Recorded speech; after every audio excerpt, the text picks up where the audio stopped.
Hello, what's up? Welcome back to another Boleros podcast. Sam here. I'm with Gab and Maui Yap. So, kaming tatlo Our ulit, just first like the last time, time. second time guest. Thanks Our for first having me time. again. Oo nga eh, correct. And I think it's not gonna be the last, no, Gab, feel ko, Oh, no? no. With yung knowledge ni Maui, tsaka sa dami ng mga games na pinapanood niya eh, no? Saka wala tayong mahanap na taga-ibang school na gusto sumali sa atin eh. Kaya, well, yun din. forgive us na puro Atenista ngayon. So, medyo bias kami malamang. But, Oo nga. yeah. Pero don't worry guys. The team that we're going to be drafting today would be the UE Red Warriors.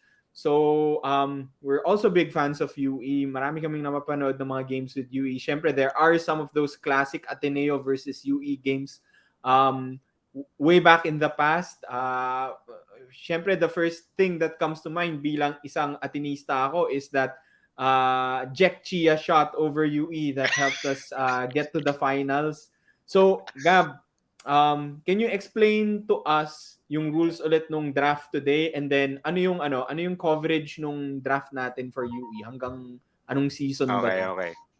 Okay, so first of all, we've been away for 4 weeks because I want to congratulate our very own Sam Santos. He is now a new daddy!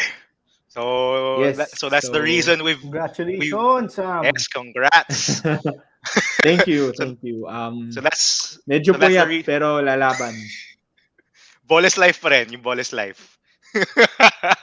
Ball is so life. so that's the reason we've been away for around a month since our last draft. Uh, and also before I explain the rules, I do wanna explain something about our drafts. I saw a comment from one of our followers on YouTube that he commented.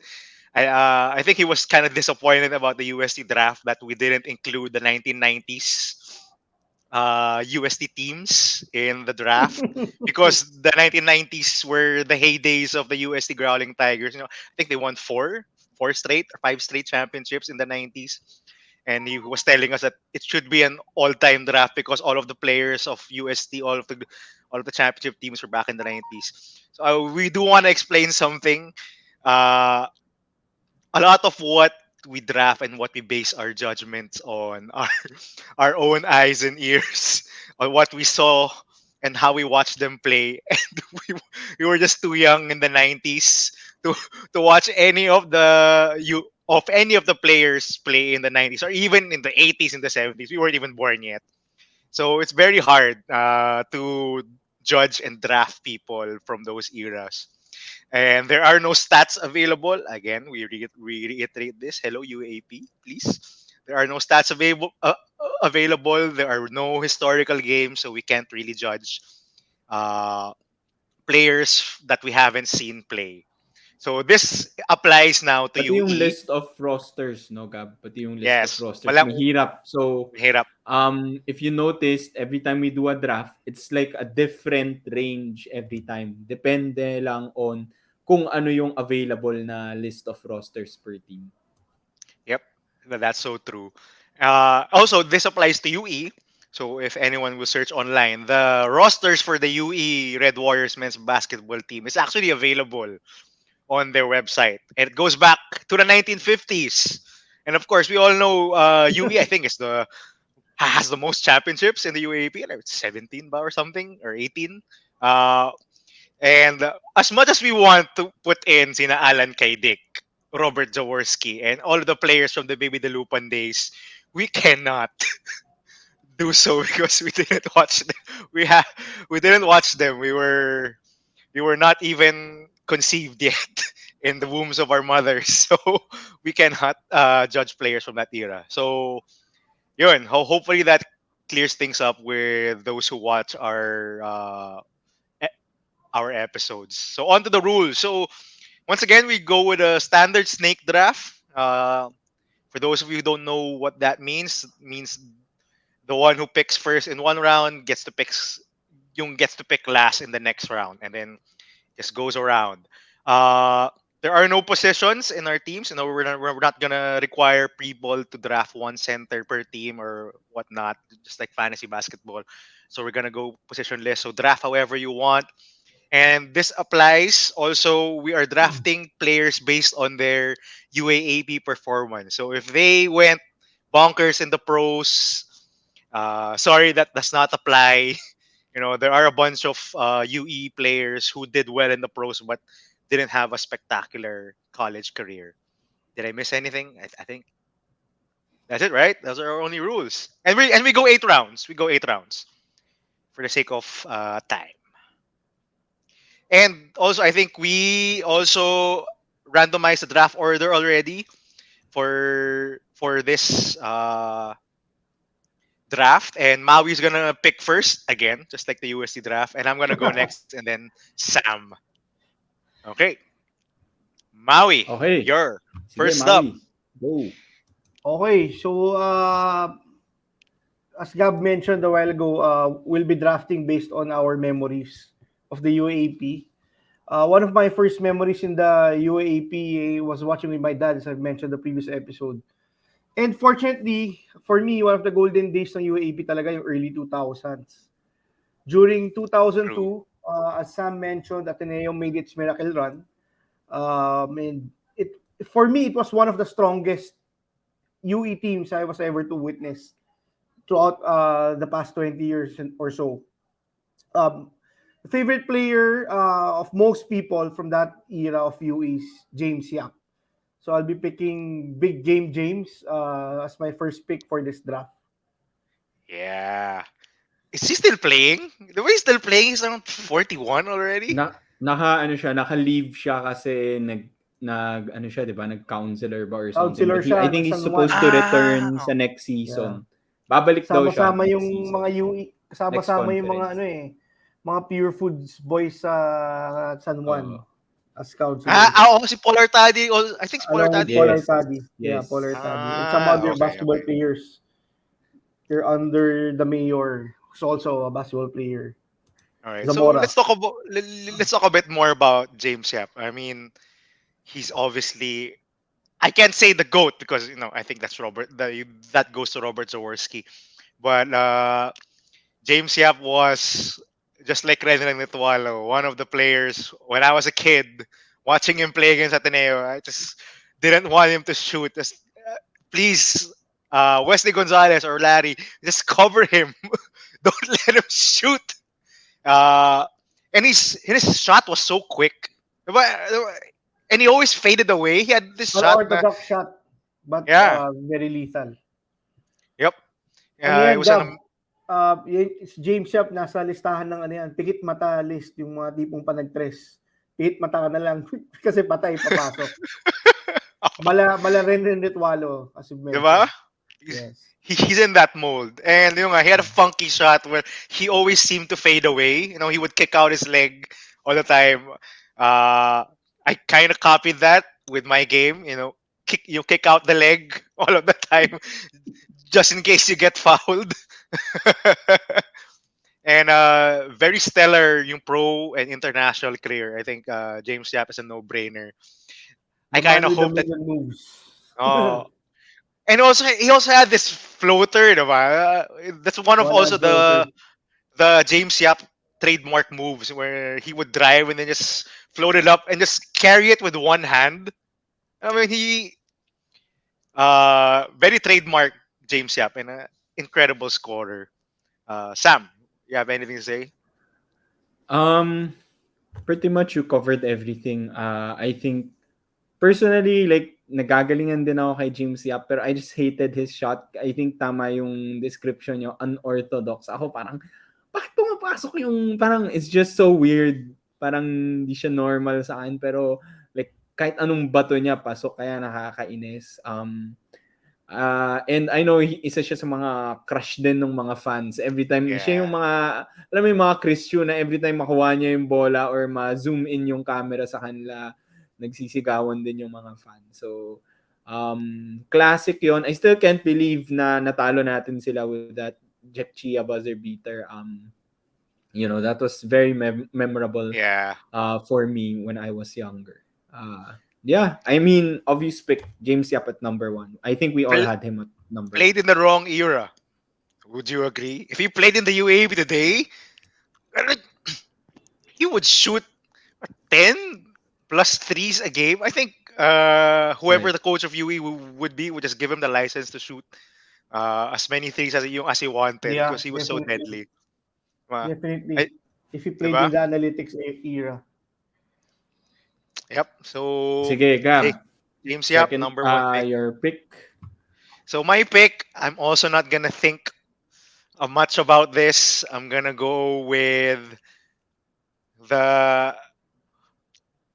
I forgot his nickname. I'm gonna go with Paul Lee. Uh, again, Angas ng tondo, brare. ayun, angas ng tondo. Ah, Ayun, I forgot his sasabihin ko nickname. sana alindog ng tondo. Iniisip ko, parang may mali eh.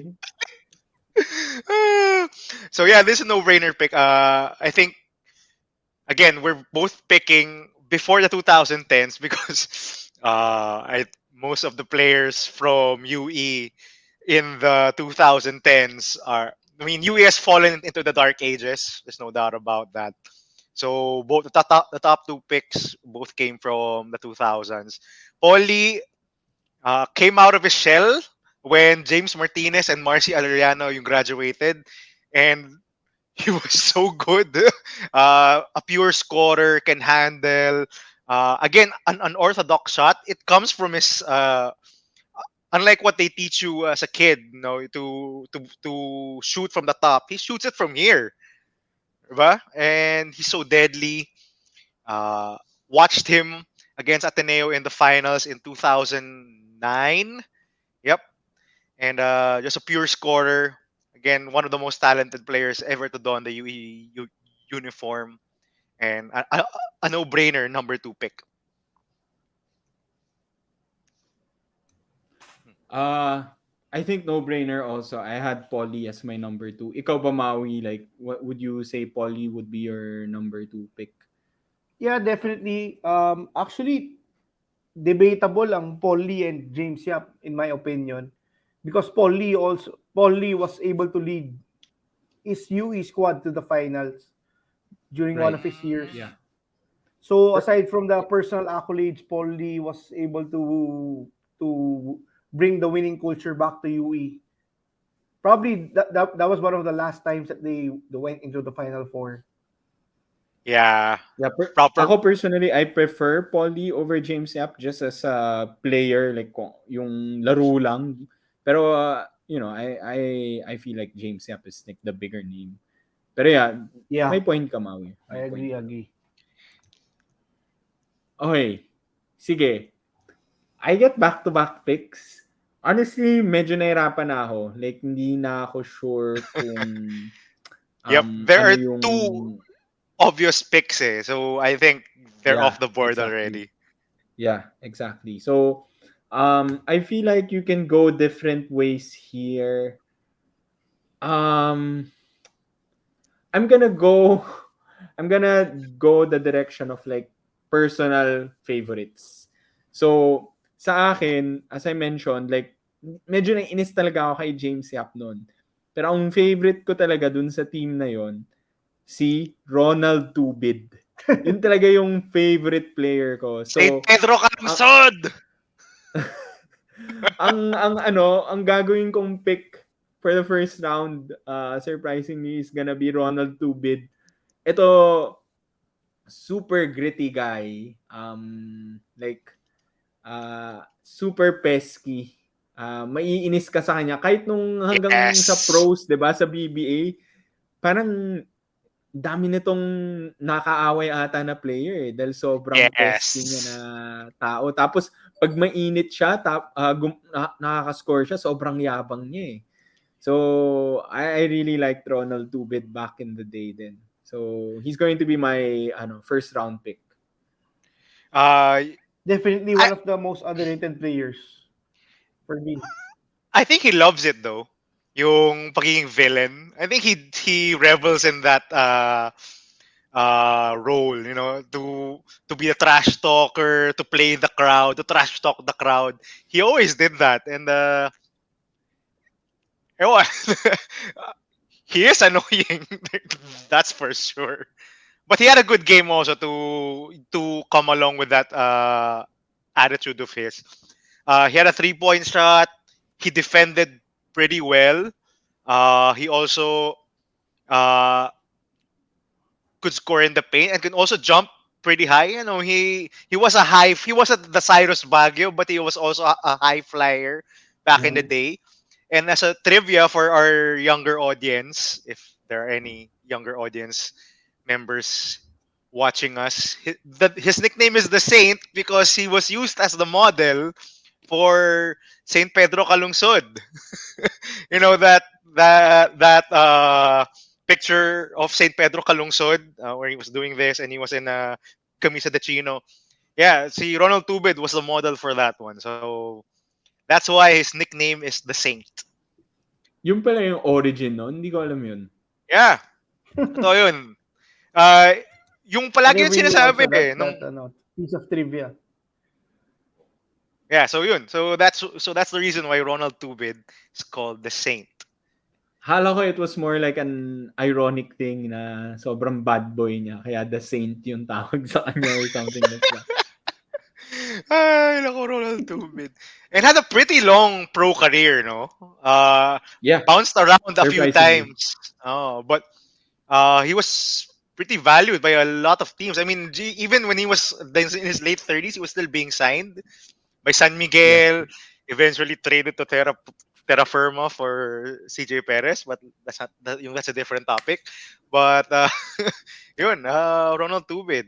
A bit surprising though, Sam. I would have gone a different direction. Why Ronald Tubid? Well, I guess I you don't will know. see. I don't, ewan ko, para sa akin siya yung, I like his two-way game din kasi.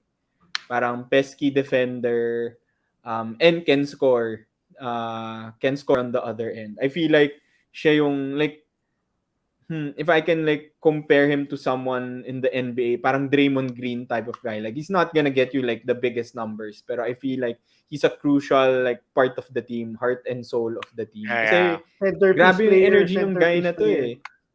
Oh, grabe Oo energy. eh. Grabe. Like, yun na nga, kahit sa pros, not just in UE pero kahit sa pros, grabe yung energy ng guy na to eh. So, um, I had to get him. Parang personal, pick ko siya.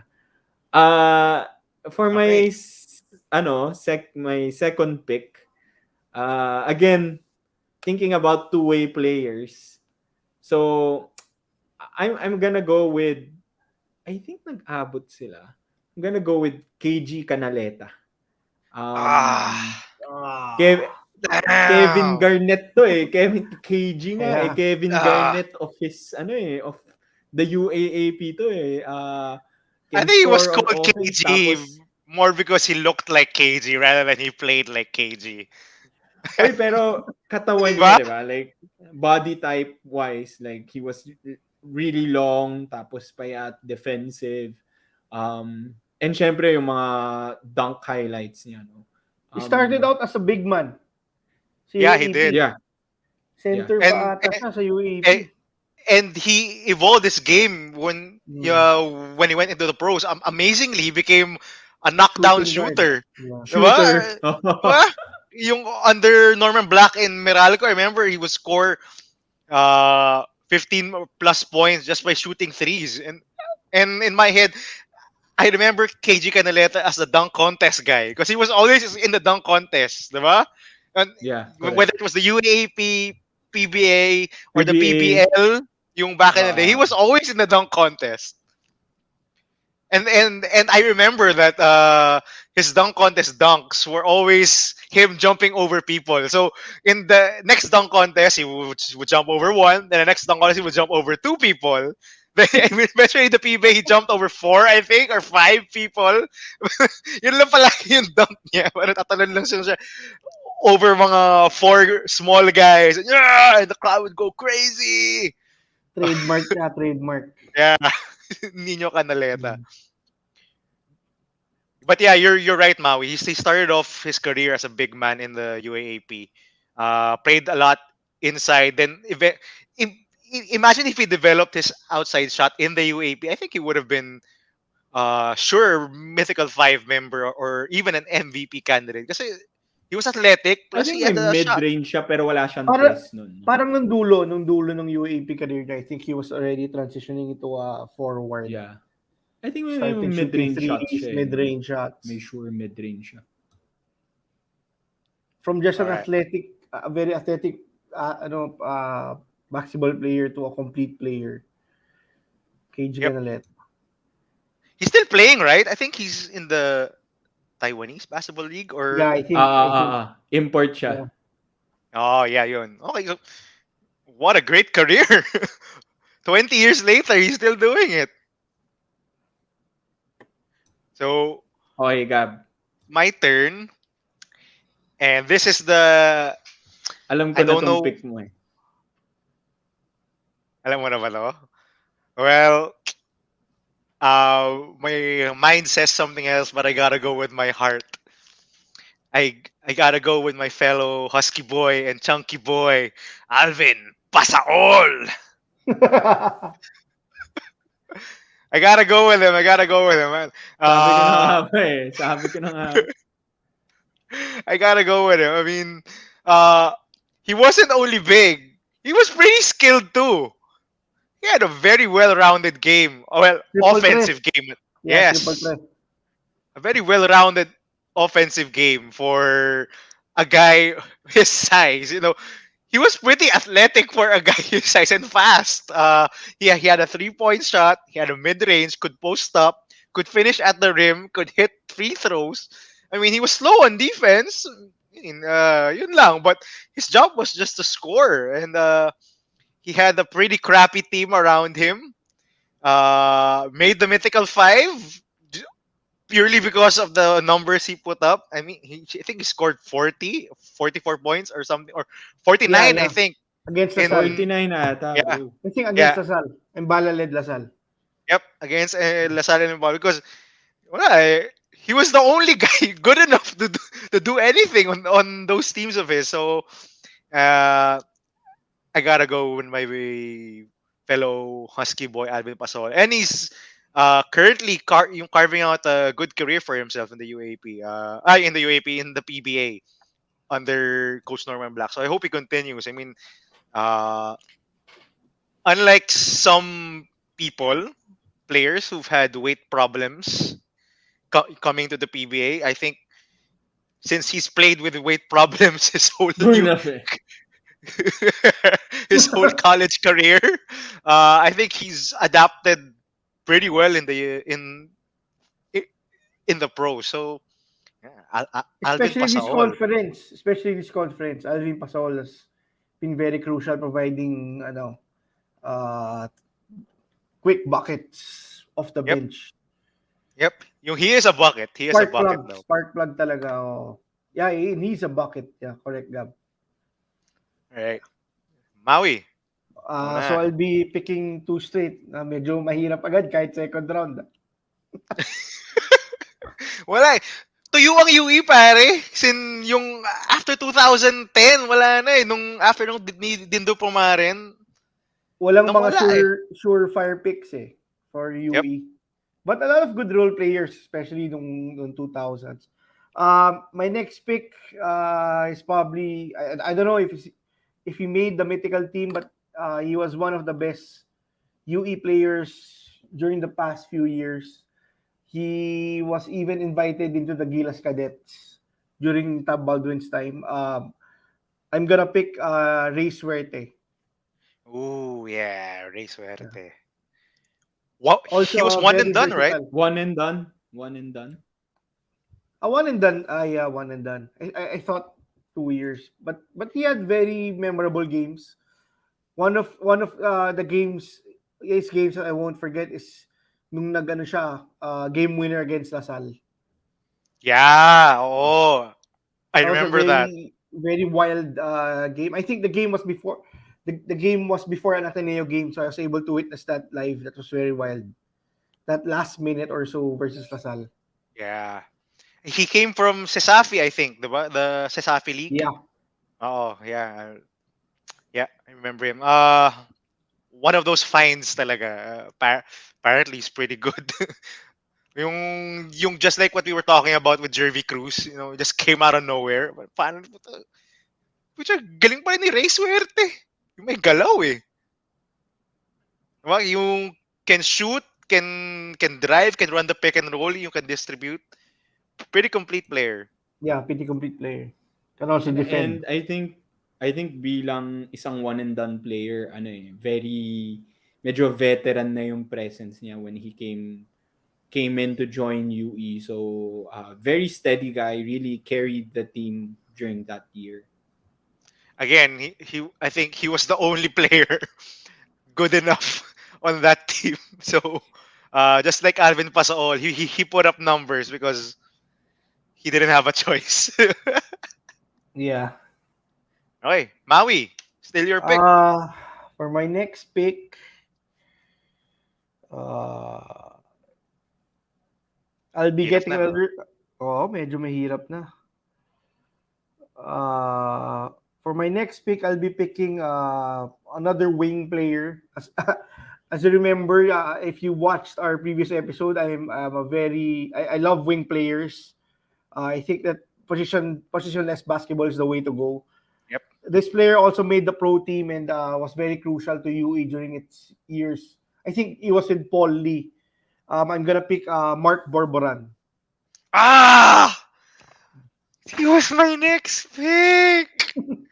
Ah! Also, Yeah. Oh, also a very versatile player, which is why yes. I think he's still in the pros right now. He still is playing Yeah, for Rainer Shine, if I'm not mistaken. yeah, He's been there for a long time. But yeah, he was my supposed next pick because he back in the day, back in the 2000s, he was a rare type of player. 6'4", 6'5", and had a pretty good outside shot. Yung could drive, could dribble, could attack off the catch. Could also post up for some moments, but yeah, you Mark Bourboran is one of those unicorn players back in the day. We see a lot of them today, but back in the 2000s, we barely saw people who were 6'4" and 6'5" who could do the things that Mark Bourboran did. sentro na kasi nung time na yun yung iba. Pag 6'4", 6'5". Diba? Yeah, Oo nga, Once you're oo nga. yeah, once you're that height, you're expected to play big, which is yeah, correct. kind of an old thinking now, since now you basically have to know how to shoot. And Mark Bourboran's game aged pretty well. Okay. Yeah, I wanna say, may kita mo talaga na ang ganda ang galing yung mix of talent niya din and yung size niya kasi he translated really well sa PBA. Kung okay siya sa UAAP, like he carved a really long PBA career and sobrang solid contributor siya sa PBA, not just someone who comes off the bench, but like someone who can really contribute to like a good team in the PBA. So quiet guy, but he lets the work do the talking. Not flashy, correct. Not flashy. Yep. Yun, Not tama, flashy not at all. flashy. Okay. Okay, Uh, sige. So, Next Gab? pick. Ako na. Ako na. Yung nakadalawa Nakadalawa ka na na. pala ako. Nakadalawa na pala ako. Ako na. So, for my next pick, I gotta go big. I gotta go with someone who could screen, grab rebounds, block shots, anchor the paint. I don't know if you guys remember this guy, but I'm gonna go with Elmer Espiritu. Yeah, Ah! another high flyer. Yeah. Favorite ko din yan. Yes, I Favorite loved ko. him. I loved Elmer Espiritu. Sobrang athletic. As haba ng mga arms niya. You see him play? His arms were so long. And he was so undersized. I mean, he was like 6'4", 6'5". But he played center. He had this post-up fadeaway move that he would always use. He had a mid-range shot. I mean, I think if he played in the modern UAAP, I think he would have eventually developed a three-point shot. But he was so athletic. Could block shots. Was a key cog in that team that made it to the finals in 2009 with Paul Lee and the other players on that team with Dindo Pumaran yung as the coach because he was just a solid big man, very solid big man.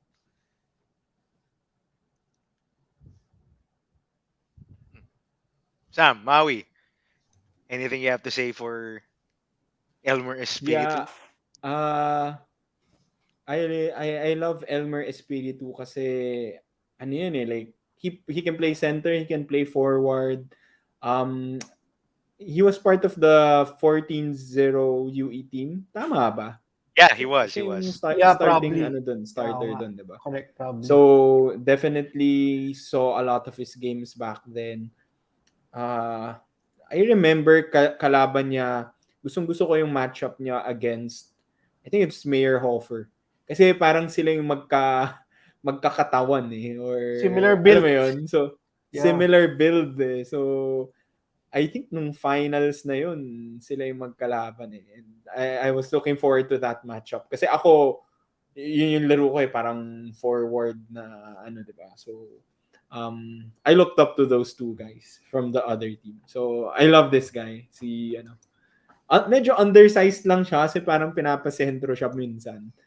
Although minsan si ano, pag big lineup sila si ano, si Paring Liagas yung Yeah, si kasama. Pari Liagas. Mr. 100%. Yeah, yung silang dalawa yung front court ng UE when they made it to the finals in 2009. Yeah, I remember. Pari Liagas. Okay, Sam, third pick. Sobrang hirap na talaga ako ngayon pa lang. 5 more picks to go. Or 6. For you. Sige, tingnan natin. Sino na ba meron ako? Tubid and Canaleta. Okay, sige. Alam mo maraming guards yung UE eh. So I'm not sure kung like for me medyo napaghalo ko na silang lahat. But I feel like I'm just gonna go with like for me ang pinaka floor general na guard for UE. Not the best scorer pero I think steady player. I'm gonna go with Paul Artadi as my third pick. So steady playmaker, good. I think he was a good complement to Sena James Yap, Ronald Tubid nung time na yun. Yeah, and he had a good He was career explosive. in the PBA also. He was so fast. So fast. His Achilles heel though. And I would say tamang-tama lang yung Achilles heel niya. And he played in the right era because he couldn't shoot. He was so bad. Even from the free throw. I remember I think mahina siya sa free throws is what I remember. he was so bad that he would shoot one-handed. You know, I do remember this. There was a time he couldn't hit any of his free throws, so he just shot one-handed in the free throw line. I remember that. Parang si Japs Guan pala siya nung UE. Oh! Yeah. He was. And he played in the right era because, no one shot threes really back in the early 2000s. And Paul Artadi would just drive all the time. Drive and kick to James Yap and Ronald Tubid. That was just his job. And be a pesky defender on Eli Tenorio or whoever was the opposing point guard. But you're right, Sam. He was a floor general. That was basically his role. Except And he couldn't shoot. yeah, except he just couldn't shoot. He was so bad from the free throw. I remember mga ilang times siya na mag-airball lang siya sa free throw line kasi talaga hindi siya marunong mag-shoot. It was kind of weird kasi ang ganda rin ng form niya. And his form was not so bad. If you would watch some throwback games, I mean, it was not terrible. Kaya it makes me really wonder why he shot so bad. Anyway, but imagine yeah. not having a shot but still having a very very long PBA career. Yep. Just very because long. of his peskiness and explosiveness. Yeah. Yeah, correct. But yeah, as Gab mentioned, you could probably sum up Paul Artadi with one word, and it's a floor. He was the perfect floor general for UE during that time. Okay, Sam, you get another Okay, pick. ako ulit. So, um, hmm, marami pa kasing guards eh. So, I feel like I can wait for that. Um, I'm gonna go for a surprise pick. Para hindi na ako mag-isip. Magbe-big man ako ulit. Um,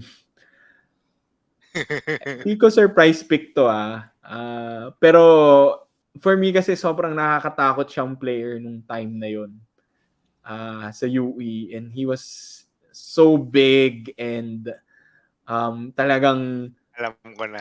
yung itsura niya, Alam ko na. talagang matatakot ka Alam kung ko na. babantayan mo tong guy na to. He was big and dominant. So, I'm gonna go with Charles Mami. Uh, Yung Good. mamaw. Oh, Charles Mami. what a Nakakatakot tong guy na to. what a perfect description. Yes, he was Mamaw. so his shoulders were so. He reminds me of but he was bigger. Si Ojula ng FEU. Remember that na mukhang tatay na sobrang laki. But Charles Mami was bigger. And then, and Ojula looks nice. Mukha siyang mabait eh. Alam mo yon, like he's big, but mukha siyang mabait. Si Mami, meron siyang intensity dun sa mukha niya eh, dun sa mata niya eh, na parang wag mo tong gagalitin. I think na-suspend to multiple times eh, dahil medyo Was he? napipikon or mainit ulo. I think, if I remember correctly, parang may 2-game suspension ba siya or something.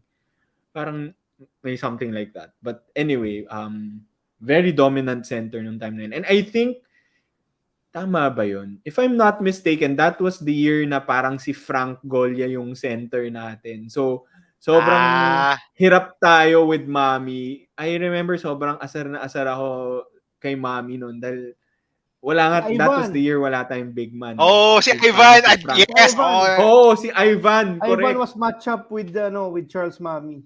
Mami, yeah, I correct. remember that. I remember that game. I don't. And I Parang think natuwa nga si Mami sa kanya eh. If I remember, parang natuwa siya na kahit undersized si Ivan, lumaban si Ivan. I shout out to Ivan remember na Enriquez yun. if wherever he is now. Yeah, I remember that. Tas lahat pa tayo proud nung game na yun. Lahat tayo, yeah, Ivan! Ivan the Terrible! Yeah, I, tama. Frank Yeah, and yeah, Ivan Ivan lang talaga. ata yung big men natin. Actually, funny story about Charles Mami. Go Maui. I was very curious kasi since Ivan's a classmate of mine, so I asked him kung intimidated ba siya or kung talaga bang nakakatakot si Charles Mami. Partly, according to him, Charles Mami to the outside world probably, like to me and to Sam or Gab, it's very scary, intimidating. But according to Ivan, he's a very gentle giant kind of guy. So intense lang talaga siya mag-basketball, but apparently he's a very nice guy, very down to earth, nice guy, and somebody easy to talk to. And nagjo-joke pa ata siya habang nagbo-box out before the free throw. No way. You oh wouldn't my, imagine Hindi ako that guy makapaniwala. that guy wearing apparently was also goofy. we should get Ivan to tell us yung mga jokes ni Charles Mami. Ano kaya joke? Oh yeah, I'm gonna elbow you in the face. I'm gonna elbow you in the face. Oh, joke only. Ewan ko, ganun ba? Kasi di ba, yung sobrang laki niya yung i-compare mo kay Ivan. Probably And, 4 or 5 Braso inches pa lang eh. taller than yung, Ivan and doble siguro yung braso. di ba? Braso And pa lang to. yung Entoas, Ivan is a huge dude already. Yeah. Imagine he's taller. Oo. Di ba? Like sa akin, ako, parang siguro ako, si Ivan, si Charles Mami para sa akin eh. Parang laki-laki ni Ivan, natatakot na ako sa kanya. Pero, di ko ma-imagine, ang liit bigla ni Ivan kay Mami.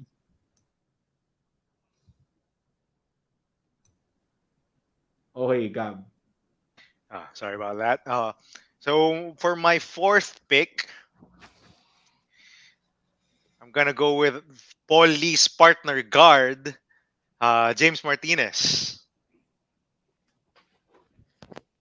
I think I've been clear as to how much of a fanboy I am of James Martinez in our previous podcasts. So I am gonna pick James Martinez. I think he's a uh, not as quick as Paul Artadi, but he's a very good floor general, and he can shoot. Yeah, he can complete shoot. opposite. Complete, yes, complete of it. He can shoot. So with my team, I've got Paul Lee and James Martinez. I think I'm all set with some guards who can shoot and some lead guards at that who can run the pick and roll. And what I loved about James Martinez, walang takot tong taong to. Grabe, he would take the big shots, make the big plays, and was not afraid of the big moments. I really love this guy's game. I was sad that they lost to LaSalle in the 2007, I think, 2007 finals. Was really sad for him, but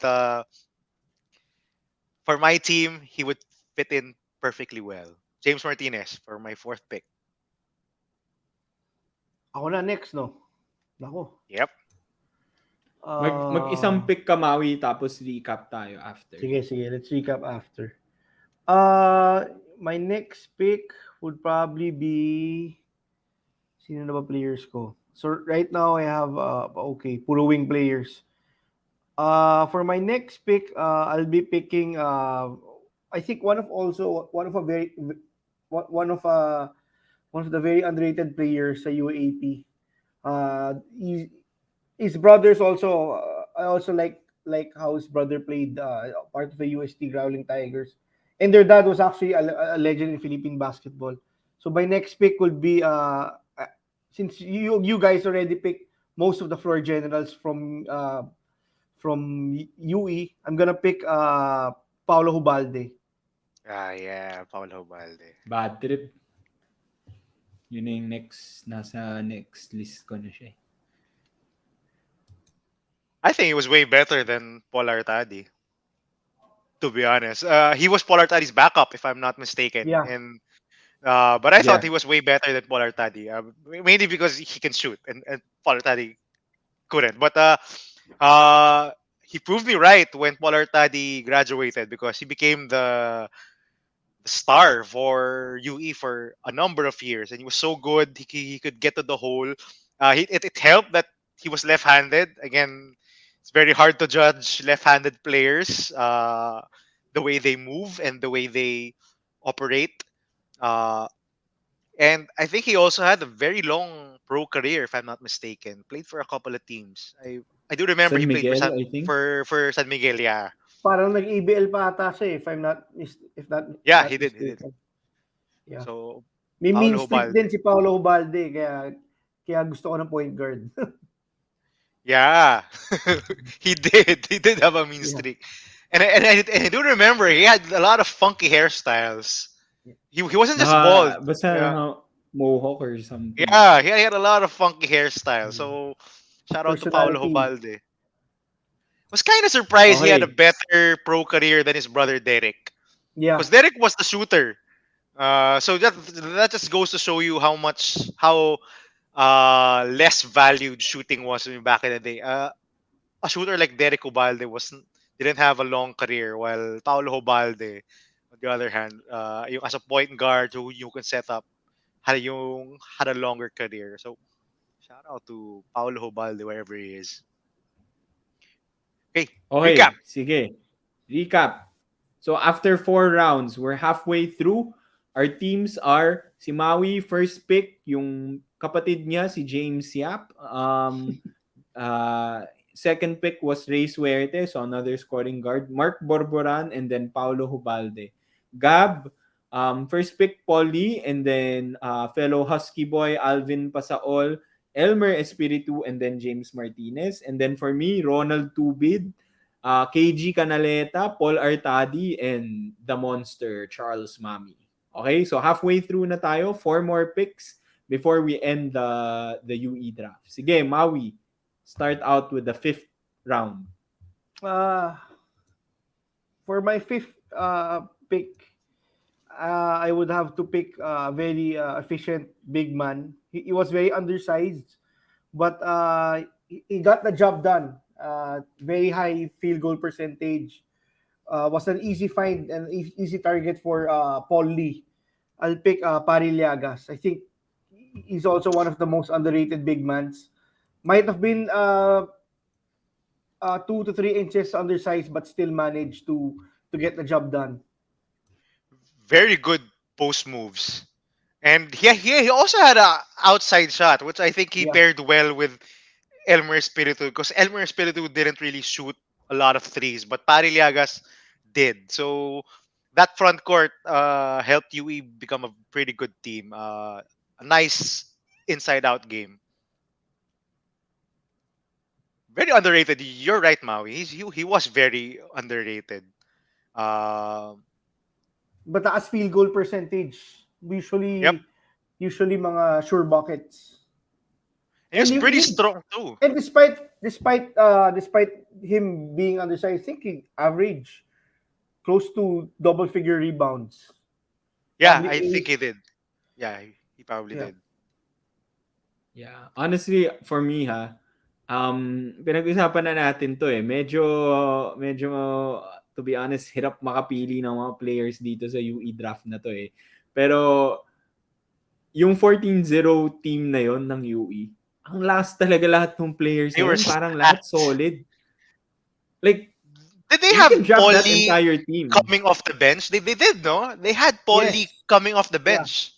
Volley of the bench. Siya pa ba yung off the bench nun? Six Yeah, man because ata. O ata. because Marcia Eliano and James Martinez Marcy. were you was the James starting Martinez, backcourt. yes. Di ba si Bonbon Correct. ba? Bonbon Custodio? Yes, and I can't wait till someone fix Bon Bon. Bonbon. The most Malapit na controversial daw. player.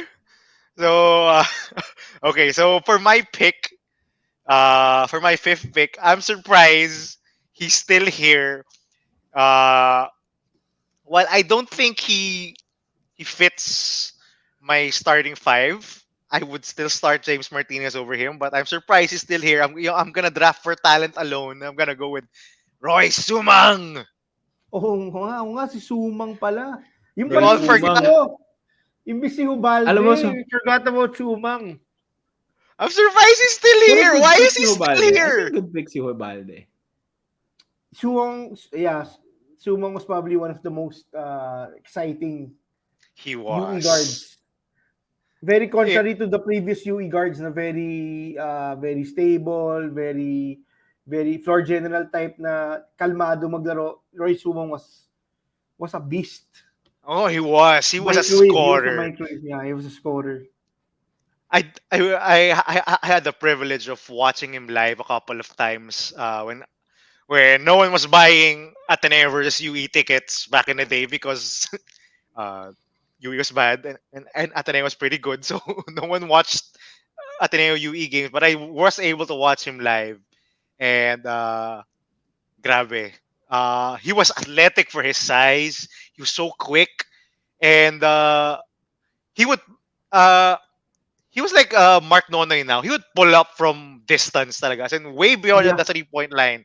Uh, and again, just like Alvin Pasaol and Reese Verte, he was the only good good player on those teams of his. So I don't think he had any choice but to score talaga and do everything yung for his team. Uh, so yeah, I'm surprised not Difficulty one naman of you siguro. thought of picking him. Actually, nung inisip ko nga point guards, I forgot about Rai Sumang. Kanina nang tinitindan ko yung listahan, Rai Sumang was supposed to be my next pick. Kaya ready na ako mag-pick nung previous round. Nawala sa isip ko siya pala. Alam mo, uh, ako sa akin lang, I sort of like uh, uh, siguro rank the players that played in the bad UE teams at a slightly lower than I guess yung talent nila. Like Alvin Pasaol, I really was considering to draft as my first two picks, pero I sort of ranked him lower kasi parang played on a bad team. Isa pa to si Roi Sumang. Sobrang sama talaga nung teams ni Roi Sumang. So, I Had no couldn't choice make but to myself, dominate. I couldn't make myself to pick them higher. So, yun lang naman yung reason. Pero, if we're, as Gab mentioned, kung papag-usapan lang natin talent alone, Roy Sumang and Alvin Pasaol are probably the two best players and like the most in the recent, yung parang pinaka-recent na years ng UE. And then I guess yung si Reese Verte would be the other one. But That's a yun. pretty They good just played on bad UE teams. yeah. That's a pretty good point though, Sam. Na you want to think na are these players really good or were they just good because they played on horrible teams and they were the only player forced to play good? I think now the UE teams now. I mean, it's hard to judge, right? Si Harvey Panzahan, I think he's now the top one guy there in UE. Is he really good or is he good by virtue of the others on his team being bad? So pretty hard to judge. But I think for Roy Sumang, Ray Suerte, and Alvin Pasola, seeing them, watching them live, I think you would be convinced that these guys are legit ballers. They're not boleros. They're legit ballers.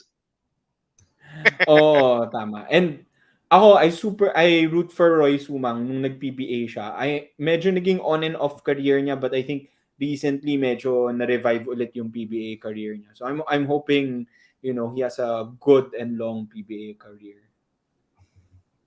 I think Roy yung struggle si Roy Sumang can probably be attributed more to having playing the point guard position. I think it's the most contested position in Yeah. the PBA. Kaya marami tayong point guards from the college ranks that have a hard time translating. That's because also the PBA only has a couple of teams and players like L.A. Tenorio have been very dominant for I don't Who know, don't probably retire. already 15 years. Diba? Yeah, Yep. and like Jason Castro. Jason Castro has been there since I don't know. Also, like Eddie Tenorio, more than 10 years at the Early minimum. 2000s. So it's Early probably also 2000s one of sila. the hardest positions to Yeah. crack. Yeah, early 2000s. He was playing with Jason Castro was playing with Gabi Espinas sa Yeah, PCU in before. That was early Philippine Christian 2000s also. University, During yung during PCU the Dolphins. era, yeah. Yeah, Yeah. I remember that team. And Sama si Bo now, Belga. Hindi ko nga alam si Bo Belga pala nandun eh. yeah, yung sila yun. And then, Teammates sila? yeah, sila tatlo, si Gabby Espinas, Yeah. Bo Belga, and Tahimik Jason si Bo Castro. Belga. Were the championship Mm. team of the PCU May isa pa Dolphins. yun na scorer din na small forward nila. Yeah, Mm. but I think I can't PCU remember was yung name nung small forward but also made pro I think. PCU. I think was banned. Am I right? I think they were banned from the NCAA because of Yeah. eligibility issues with Gabby Espinas. I think case in point. I think he was the contested player then. Uh, so yeah, they haven't been back in the NCAA. I don't know if they still exist. Anyway, that's another topic. yung sa yung pag-usapan yung Yeah, PCU that's another topic. Dolphins. Yeah. So yeah, yun. Roy, Roy Sumang, Sam, ikaw na next week we went off track. We went to PCU. Okay. Okay, sige. For my fifth pick, alam mo, tempted na talaga ako kunin si Bonbon Custodio eh. Kasi, Why in not? terms of He was pretty talent, good. On the talent Oo, standpoint, talent. yeah, I would agree. Parang from a talent standpoint, I'm weighing between like Bonbon and Marcia Eliano. Again, sinasabi ko sa inyo eh, ang pinagpipilian ko lang talaga dito yung 14-0 team eh. So, I guess mas naalala ko din talaga si Bonbon. So, siguro I'm gonna go for Bonbon Custodio for my fifth pick. Bon. I'm just talking about talent. I'm not Yeah. gonna like consider like anything else. Pero this Automatic guy talo was ka like na kasi yung, ibibenta ni Bonbon yung games. ibenta niya ako eh, no? Ibibenta niya yung games Para, natin. Basta Lasal parang kalaban. Oo, basta Lasal, basta Lasal. Hindi lang So, kami lalaban sa Lasal. Pero para sa akin si Bonbon, may parang ito yung guy before Paul Lee eh. Parang, He was so so, exciting. di ba? Parang the Paul Lee before Paul Lee came in. So, yun lang naman. Syempre, yung issue lang naman that happened is what ruined his UE career. Pero sa akin, sobrang exciting na to panoorin. And nakakainis, syempre, dahil kalaban mo siya eh. So for those who are not familiar with Bonbon's issue, I think you can read it online. But he was guilty of throwing away games, point shaving, and all those whatever issues he was into, gambling, whatever, throwing away games. And I think he also brought it to the PBA. I think yung nag-issue rin siya sa PBA eh, if I'm not mistaken. Ganun ba? Yeah, I think so. Yung kaya hindi rin siya yung tumagal sa PBA yeah. for some time kasi Yeah, I think he also had uh, issues about yung those things eh, yung point shaving, yung throwing games away. Nagkagaron din siya. So sayang siya, sayang siya. But yeah, purely on talent alone, he was so good. And I do remember his patented move na he would drive left or right. Then he would, yung mag-hang siya, may hang time si Bonbon eh. May Mag-hang siya, sabit. yung may sabit siya, tapos i-go off the glass niya. He would do that all the time. Tapos he was you cannot defend Bonbon Custodio. Talagang may hang time siya, tapos bababa niya. Yeah, I do remember that. Bonbon Custodio. It was so fun to watch. It was so fun to watch. Sayang lang talaga. Okay. Okay. Ako ulit yung pick. Hmm.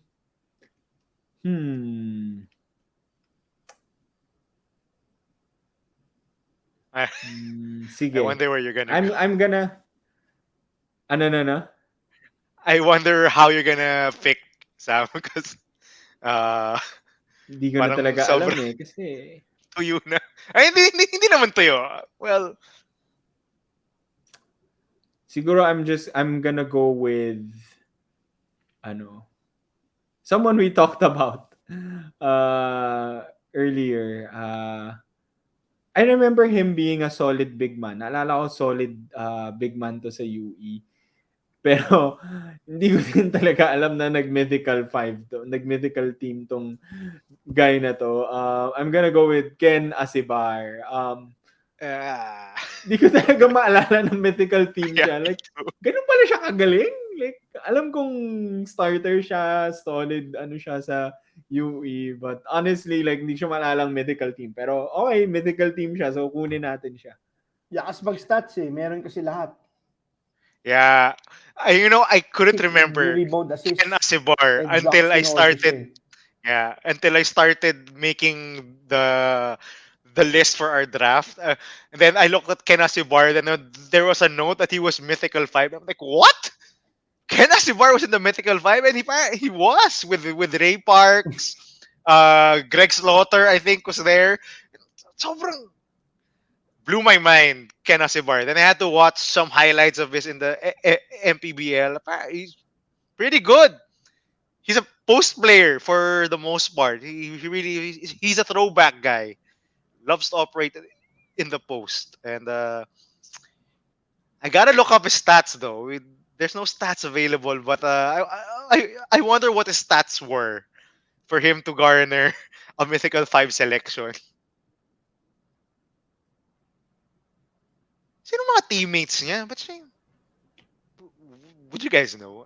I Hindi totally ko din forgot. maalala eh. I Baka remember him as a I think UE player. I think si James Martinez could probably be. Kasi yun yung mga dulo ng Nag-abot pa sila? dulo. Nag-aabot Baka. to ba okay. Okay, so I think. I'm not Paul sure. Lee, ganon? Paul Lee? Nag-aabot mo sila ni Paul Lee? Baka after Paul Lee. Nung nawala after si nata Paul ni Lee, dun Paul siya Lee. nag-mythical 5. Because I don't think yung Yeah. mag-mythical 5 siya kung nandun si Paul Lee Oo sa nga, ako team niya. nandun si Paul Lee eh, no? Yeah. Andun si Paul Lee. Si Paul Lee yung main guy talaga nun. Okay, so for Okay, my done. 6th pick in this draft, I'm gonna go with the big. So yung similar to the Pari Liagas and Elmer Espiritu pairing that we talked about a while ago. I'm gonna go with a big man who can stretch the floor for Elmer Espiritu. I'm gonna go with uh, Chris Javier, the buzzer beating Chris Javier, who beat Ateneo.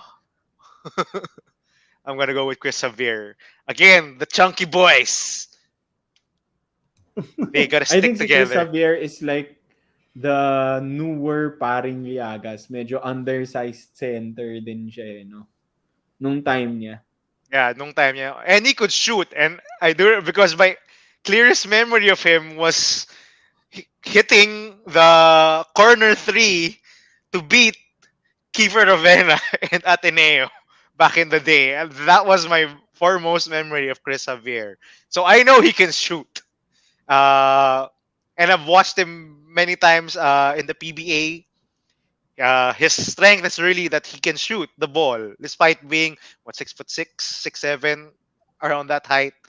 And he was pretty big also. He could play inside. He wasn't athletic because he's a bit slow, but his strength is really spreading the floor. So I think he's perfect to give space for Elmer Espiritu to work inside. Yeah.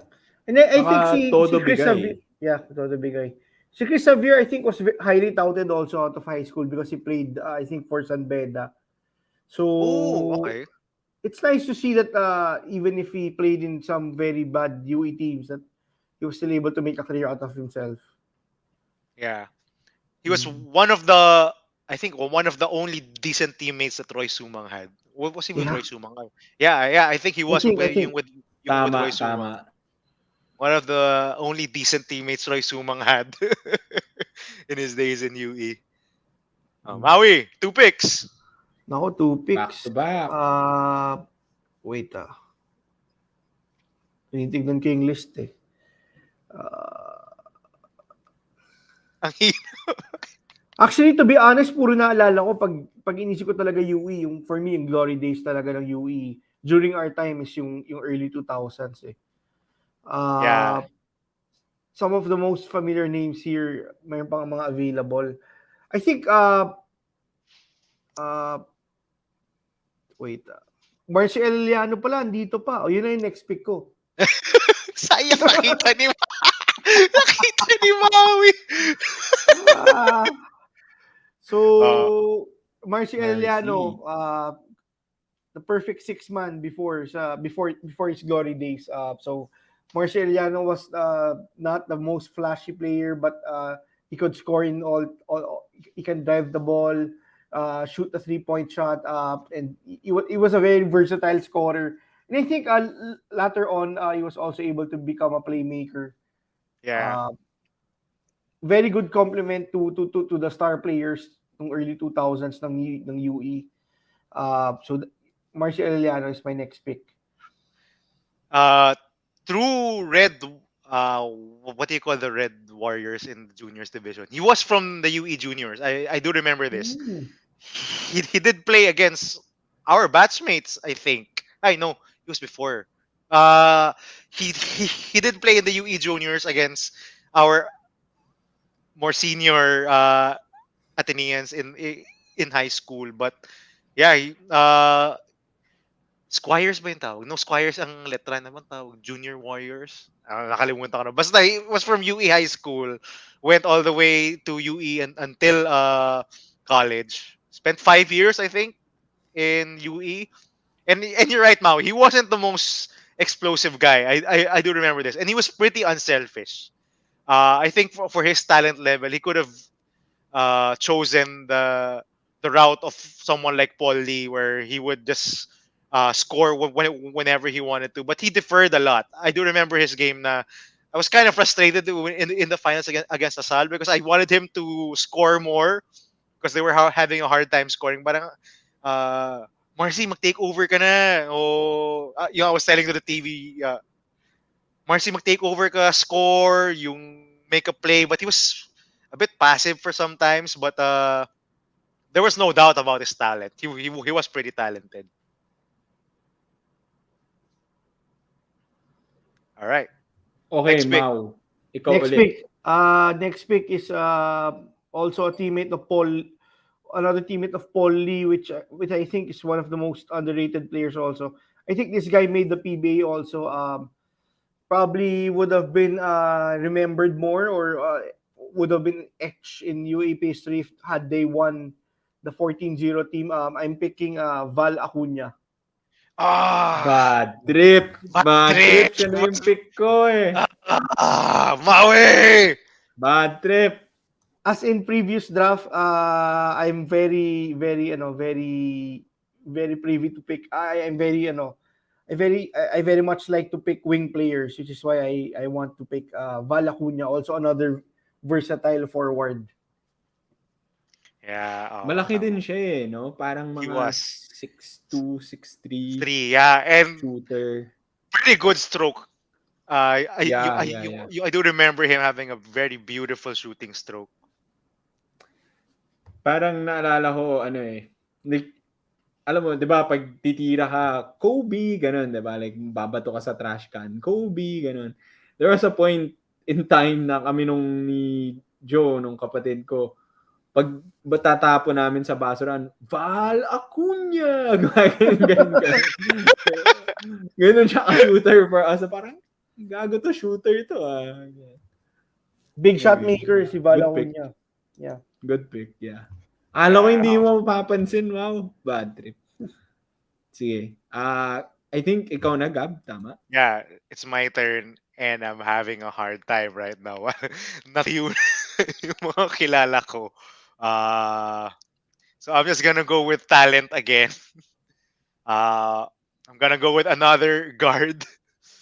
Oh god, I now have four guard. I'm gonna go with four guards. Oh, positionless basketball. I'm gonna go with Paul Zamar.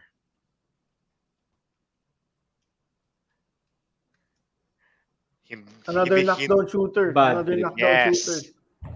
Yeah. Bad trip. Hindi niyo maalala si Yun Paul yung last Zamar, two no? picks ko, Val Acuna tsaka Paul Zamar. Hindi, yun yung Actually, last Paul two Summer, picks ko eh. tinitignan ko rin talaga. Pero nakita ko si Marcy eh. So si Marcy na lang. Paul Zamar, a pretty good Yeah. shooter also. Again, I did he play for his dad? I do remember he played for his Yes, I dad when think. his Yes, I Yes. think he played. uh, Probably Yes. a year. A year or two. when the 1 year when Boise Summer came back to Went coach back. you, Mm. I think he did play for his dad. He's pretty good as well. Uh, I do remember him being a scorer, and he also came out of the UE program in high school. So he was cut out of that mold. He was just like a Marcia Eliano who played high school and college, both for UE. And he's made a pretty good career of himself in the pros. Uh, Started out slow. I think he was signed out of the ABL. I think he was in the ABL. Yeah, yeah, If I yeah. remember correctly. Maganda He story ni was Paul Summer. he He was really playing. grinded. Yeah. Yeah, he wasn't playing for the Philippine team in the ABL. He was playing for another team. I think it was Malaysia Yeah, I or think Malaysia. Indonesia. Tama, Malaysia And Dragons Bar something. Yeah. yeah, and he was lighting it up. And that's the Mm. reason why I think Blackwater signed him. Then eventually he found his way to San Miguel. And now he's paid pretty well.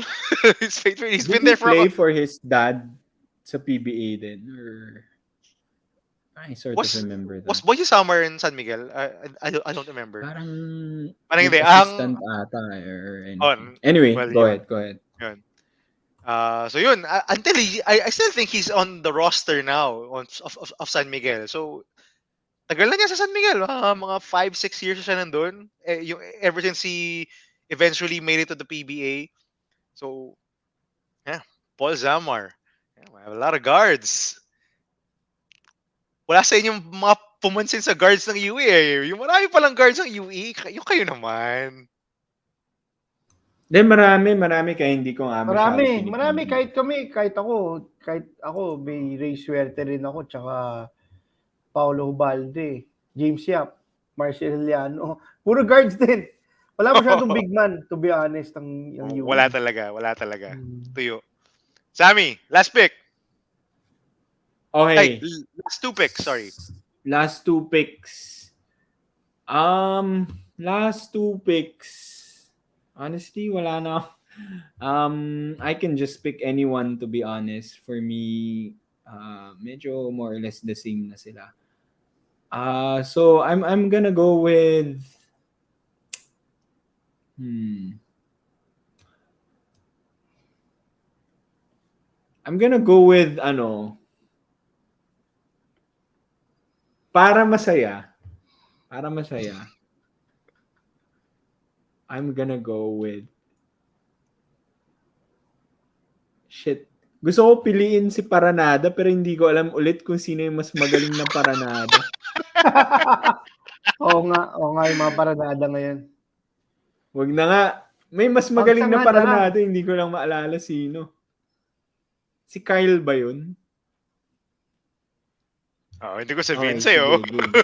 Actually, to be honest, Bad trip. I'm also not sure kung sino yung paranada na umahataw ngayon.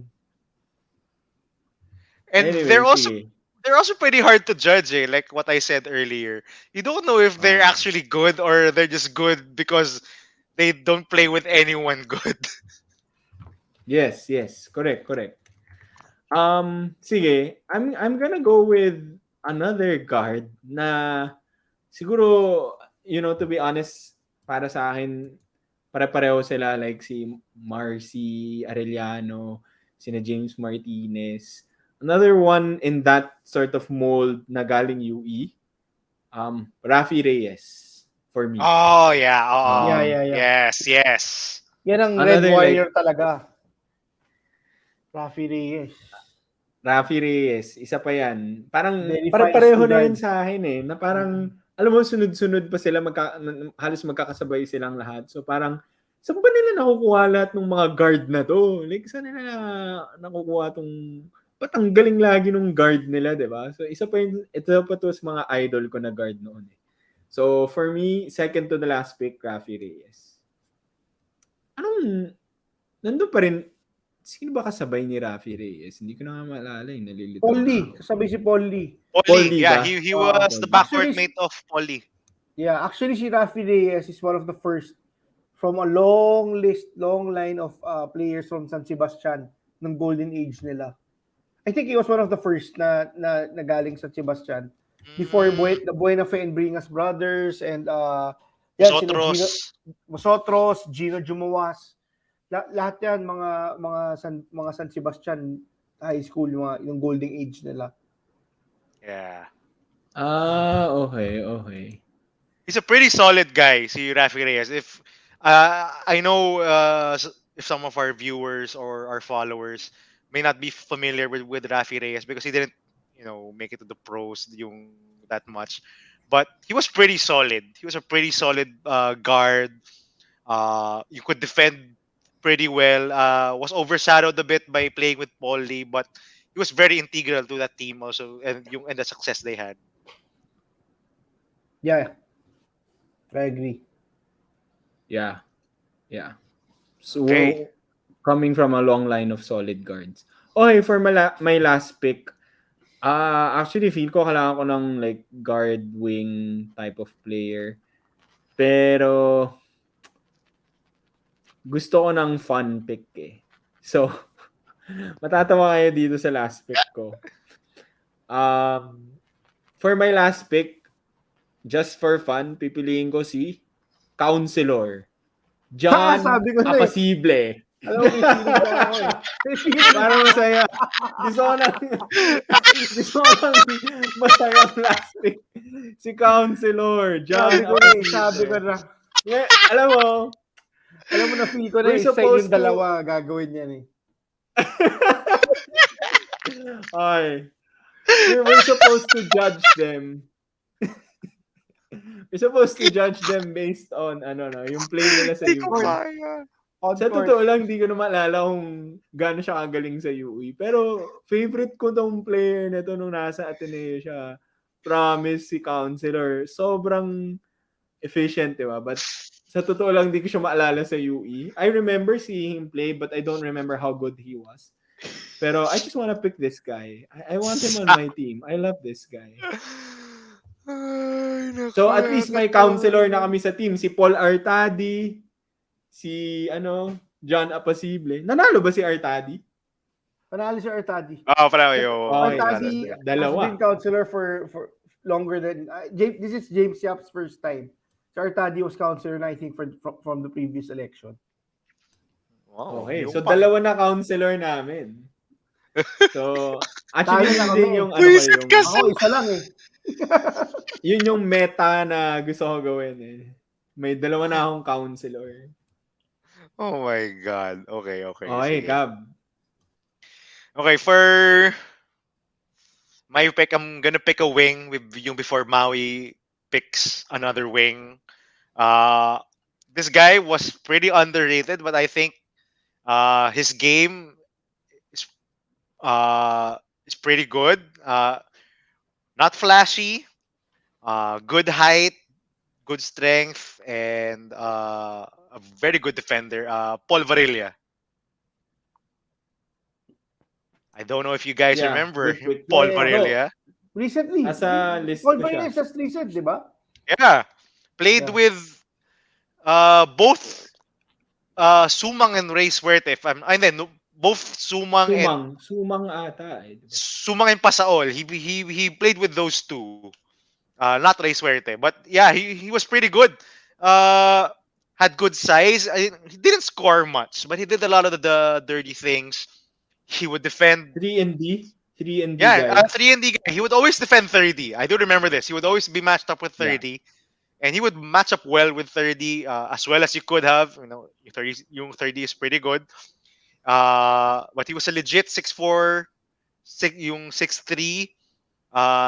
Had a very decent mid-range shot and could also t- take it inside. So a pretty big wing also. Yung bago yung piliin ni Maui, yung kukunin ko na si Paul Varela. And he's also made a good career of himself. One of those hidden gems of Coach Yeng Yao in the PBA. One of those guys you never really thought would make it to. Until now, Varela is playing right now. I think he still is. He's still in the NX roster. Sa bagay. Varela is the type of player that would really thrive in a Hmm? Yengyao system. Diba? Very hard Yun yung nosed. mga yun yung mga Yeah, gusto very ni hard Yeng Yao nosed. eh. Mga Mm. underrated, hardworking players and Hard nosed yung defender. Yeah. diba, yung mga hard-nosed defender, yeah. Mm. Maui, Last pick Last na. pick. there there is Wala. another wing. Now that we're talking about Yeng Yao and Ako din. I think oh, nabanggit na ni Maui. there is I think another nabanggit na ni wing Maui here. kanina. I I I don't know if Maui's gonna go that route. Let's see. Ah, full wing lineup na ba? Well, wala kang big. Actually, Si actually Bor may si Pariliagas ng big man mo. So, Pariliagas na. Bakit naka-finals naman with Collie si Pariliagas? Siya yung yeah, center. yung I was gonna say yung mag 4 out 5 in, yung 4 out 1 in offense na lang kayo tapos si Pariliagas yung sentro nyo. Pwede na. Ah, actually, kuha na lang ako ng one of the most recent bigs of UE na foreign student athlete. Also as big as Charles Mami but not as scary. Si Adama Jakite. Okay, okay. To round up my team para naman may big man aside from Pariliagas. Si I Jakite, sandali lang, no? Parang 1 season lang ba siya? Yeah, O I think 1 or 2 nakadalawa? seasons lang si Jakite. yung But I saan ba siya remembered galing? I know he came from an NCAA school if I remember correctly. at transfer Forgot. ba si Jakite? Ang alam ko yung parang si Mami lang yan eh. Yung transfer rin si Charles Mami eh. He came from the NCAA. Yeah. I think si Charles Mami came from baka si Safi. Kung hindi ako Ayun, yun. nagkakamali. One of those leagues. Yeah. I barely remember his game though. I can't find highlights. There are barely Jakite. any. Yeah, there are barely any UE highlights on Well, YouTube. he's big. He rebounds, defends the paint. The usual na foreign student athlete na probably is not as prominent as the other ones because as we've been mentioning throughout the show, UE has not really been one of the winningest teams during the past few seasons. All right. All right, that's the That's end. it. I think That's the it's the end of end. our draft. Let's do a recap.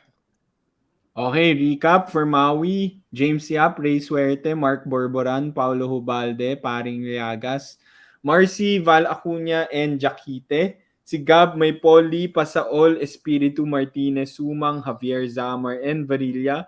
And then ako, Ronald Tubid, KG, Counselor, Artadi, Charles Mami, Bonbon Custodio, Asibar, Rafi Reyes, and Counselor Apasible. Okay, so let us know what you think of yung mga uh, teams or players that we drafted. And then let us know kung sino yung mga favorite players niyo from UE. And if we missed anyone from that season. No? So may kita nyo yung list dito sa left side.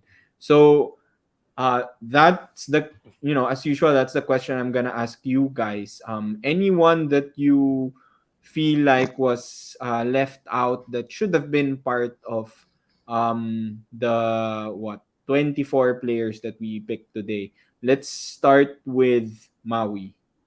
Uh actually, throughout the show, very biased. I'm sure nakita niyo na very biased ako dun sa early 2000s UE.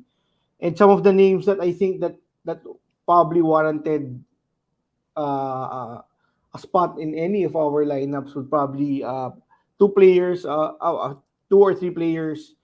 Number one would be this was a very pesky guard nung early 2000s, si Arnold Booker. Ah, Uh, yeah. yeah. I think very overlooked siya kasi the star player Arnold Booker and both Olan Yeah, Umimping those two. are were both very good, but probably because they had James Yap, Paul Artadi, and Ronald Tubid. They were very overshadowed. Another player that comes into my mind is yung power forward nila during that time. It was very crucial during that time na maka-match up talaga with the likes of Rico Villanueva and Espiritu of UST. And some of the other notable bigs during the early 2000s. Jer Estrada was also a Yes. force, kind of like an Adonis Santa Maria of Yeah. UE type. So actually, to be honest, those three I was really thinking also to get especially nung last round. JR Estrada I was also willing to get, but he's also another undersized big man.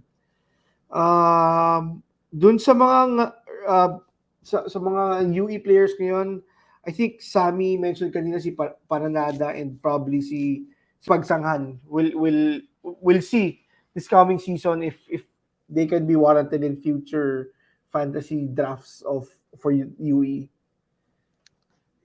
I think Yeah. those Good three. picks, Mau. Good picks. Yeah, agree naman with some of the players that you mentioned. Gab, gusto mo, you wanna go next? Yeah, I was gonna go with Arnold Booker because I have both good and bad memories of Arnold Booker. I do remember him being pretty skilled.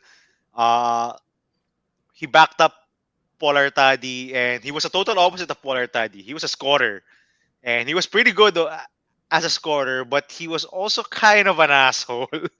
I do remember in the Final Four against Ateneo, he was suspended. I don't know if he punched someone or something, but I do know he wasn't there because I have the DVD of that tape, and he was suspended for that game because of something he did. I forgot what, but he was kind of a dirty player.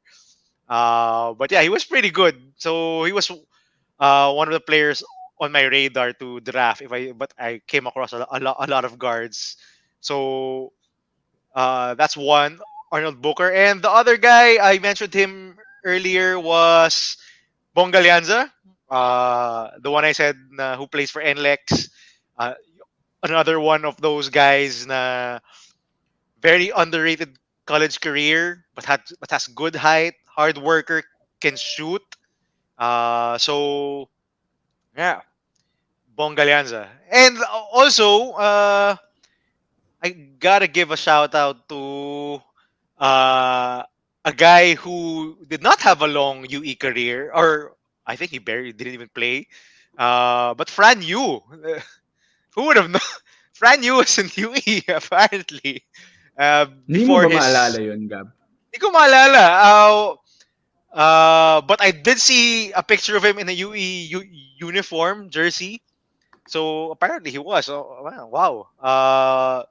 We were talking about this, Sam, in our previous podcast. He's one of Complete those opposite guys. siya eh. Complete opposite siya nung I mean, his game with UE is the complete opposite of his game in Letran where he's a stabilizer and a very good floor general. Parang sa UE masyado pang hinog. Yeah, Frantic. Parang frantic pa na Parang, daming turnovers. Tsaka he was very thin. I don't know, Gab, kung nakita mong photo with UE. he He, was he pretty was he yung thin. with was Matt very thin. Nieto. Yeah. But I So, So think Fran Yu, yeah. Fran Yu was also part of the youth, the Gilas youth teams. So he was really highly touted, but maybe needed a few years to translate his game sa college level. yeah, hit a big shot against San Beda in one of the more recent Yeah, NCAA finals. I do remember that was a very close overtime game against San Beda in game three, if I'm not mistaken. So he's made a Pre-pandemic. good Oh. career. Yeah, he's made a good career out of himself. I was saying that he's one of those guys that you mentioned last episode with just like Justin Aranya, the what could have been guys. Yeah. Who knows, right? If Franyu stayed in UE, maybe he could have made a better career out of himself in the UAAP. Robert But Bolick pa rin. wala tong tatalo walang kay tatalo. Robert Bolick. Walang tatalo kay Robert Bolick. Grabe. Anyway, yeah, good points. Actually, if hindi ko pinili si Apasible, si Counselor, the guys that I had left on my list was Varela, which Gab picked. I also had Arnold Booker, Bong Galyanza, other guys that are similar, sort of similar. Not sure if maalala nyo. I think Maui mentioned si Jumawas, Yeah, si Gino Edson Humawas. Batalier, Yeah, Batelier. Batelier is also Oo, underrated. parang Galyanza din yung type of player. Tapos, medyo older, Rudy Linganay. I'm not sure Yeah, Yes, if Rudy yes. maalala Actually, Linganay. natin actually yun. Sam, habulin ko nga si Rudy Linganay na kala ni shout out as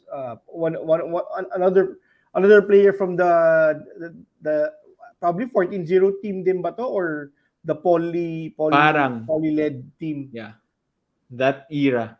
Very underrated point guard So, also. Who I think also made the pro. I think he played Yeah, in he the did. PBA for a few years. He did. talaga, hindi ko, Yeah. yun ang hindi ko alam. He did. He did. Okay. Yung for a Probably few for years he Blackwater also. he Yeah. was pretty good. He So, was pretty good. So honestly, like sobrang haba nung list ko of like guard wing type players sa UE. That's why sabi ko para masaya si Counselor na lang piliin natin. Wag na to. Hindi ako makapili eh. Um not really hindi naman siya ganun kagaling nung time na yun. But another player from the 14-0 team na naalala ko lang kasi highly touted siya no, if I remember correctly, si Hans Thiele. Ewan ko na Yeah. alala nyo rin yun. Yeah, I Parang do. highly touted Parang na second super coming big dapat guy. ni KG Canaleta but I don't think Oh, translated. but hindi siya nag-translate pero very memorable player siya to me. So what's Okay, very sige. interesting about our draft is the most current player we picked was Rey Suerte. We and he played he just played yung 2 seasons ago, but he's the most recent one we picked. We didn't pick anyone from the current team. Uh, kasi sobrang tuyo ng UE. Oh god. I do hope they turn it around in the coming seasons. Because it has been rocky to say the least for UE. Yeah, very rocky. Kahit sa coaching staff, I think And I very think rocky that's ang the ano eh. problem. I think that's the problem. It's from the Yeah. coaching staff and to the management, to the athletic program head, whatever. Kasi, how many coaches have they had since Dinto Pumaren left? Dami na. Actually Oo nga. similar sila with NU. after ni Altamirano. Diba? It's been rocky. It's been rocky. Which So, is Bolero's next episode. Yes. Okay, saktong transition, Maui. So we're ending it with this episode of the UE Fantasy Draft. But stay tuned because we're doing another episode soon. We'll try to be more regular about it ulit. Hopefully our schedules will permit. So as Maui mentioned, next episode, NU naman. So we have 3 teams left. In the next episode, we're going to do a fantasy draft of the NU team. We already have the list. Marami ding mga exciting players sa NU. Syempre, meron din silang championship team. So, whenever you have a championship team, I'm sure marami tayong madadraft sa team na yon. After NU, we'll do Adamson. And then the last one, syempre, Ateneo. Not being biased, pero Ateneo din kasi may maraming championships in the last few years. So, kind of hard to draft for Ateneo. yeah, Uh, 9 Stay championships tuned for that. since the start of the millennium. They're the So winningest. stay tuned for that, guys. If this is the first time you're watching Boleros, check out all our other fantasy drafts. We'll try to complete all the fantasy drafts in time for the next UAAP season. So wait for that. And if you haven't yet, don't forget to like, comment, and subscribe. Thanks, guys. Thank See Thank you. you. you. See you. See Bye. you. Peace out. Peace